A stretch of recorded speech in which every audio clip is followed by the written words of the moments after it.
Jangan pakai set sofa. Sofa 3-seater, armchair dan juga coffee table satu set. Finally, hari ni kita dah masuk ke episod 2 bedah rumah netizen. So, hari ni rumah siapa yang kita akan bedah? Tahniah An-Nur Fadlin sebab rumah hampa terpilih untuk dibedah kali ni. So, kalau kita tengok kan dalam sekilas pandang, ramai yang cakap cantik macam ni. Rumah macam ni adalah rumah kebanyakan orang Malaysia. Rata-rata orang Malaysia mesti nak warna beige, warna off-white, warna brown sikit, ada gold, ada hitam. Sebab kebanyakannya rasa ini adalah konsep yang mewah. Okey, hati-hati sebab kalau konsep yang mewah, hampa salah buat, dia akan jadi tak mewah.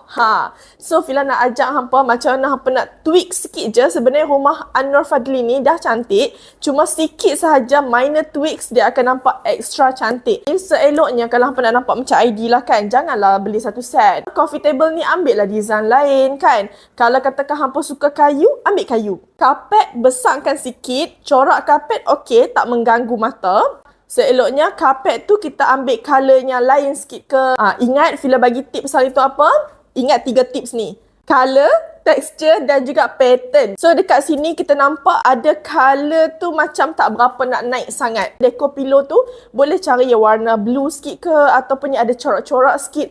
Atau kalau hampa tak suka dia berwarna-warna, hampa boleh ambil colour nude juga tapi dia ada sedikit texture. So, focal point untuk ruang ni, Fila nampak dia letak dekat panel yang ada marble yang subhanallah ni lah kan. So, panel ni sebenarnya a bit too much, okay? Too much dari segi apa? Dia ada 3 elemen dekat satu dinding ni. Dia ada wainscoting, dia ada fluted panel, dia ada marble. Kalau kata kekalkan satu benda ataupun 2 cukup lah. Ni pendapat personal Fila lah. Fila tak pernah suka sangat kalau lampu gantung dia ada kristal macam ni and then dia warna hitam. Bagi Fila dia nampak tacky. No hate, okay.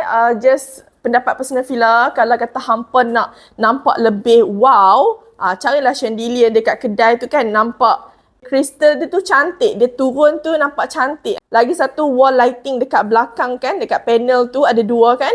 Yang itu satu Fila tak suka dia jenis panjang macam tu. Kalau lampu dinding tu make sure warna dia warm white. Itu sajalah. Kan ceiling dia pun dah cantik. Fila nak bagi nasihat sikit lah kan. Kalau hampa dah start engage dengan ID, tak kisahlah mana-mana ID kan, ataupun engage dengan Fila especially, okay?